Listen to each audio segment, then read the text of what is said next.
আপনারা দেখতে পাচ্ছেন যে কৃষকরা পরাগায়ন ঘটাতে এই রশি টানা হচ্ছে, অর্থাৎ দড়ি টেনে তারা মিলন ঘটাচ্ছেন।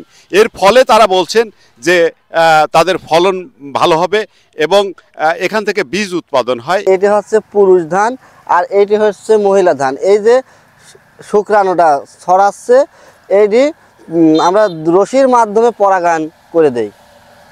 রশির মাধ্যমে এই ধান থেকে একটা রেণু শুক্রাণু বার হয়।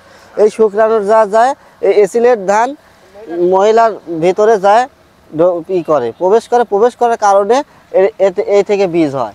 এর ভিতর থেকে শুক্রাণু বাড়ায়, শুক্রাণু বাতাসের মাধ্যমে এই যে রেণুগুলো ছড়াচ্ছে, এই রেণুগুলো ওর ভিতরে পড়ে বা প্রবেশ করে বা এর গায়ের পর পড়ার কারণে এর যেটাতে পড়বে সেটাতে বীজ হবে।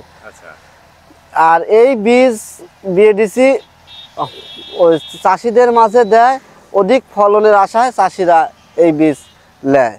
এই বীজ তারা কৃষকদের মাধ্যমে বিক্রি করেন এবং কৃষকরা এই ধান ফলিয়ে তারা ব্যাপকভাবে লাভবান হন।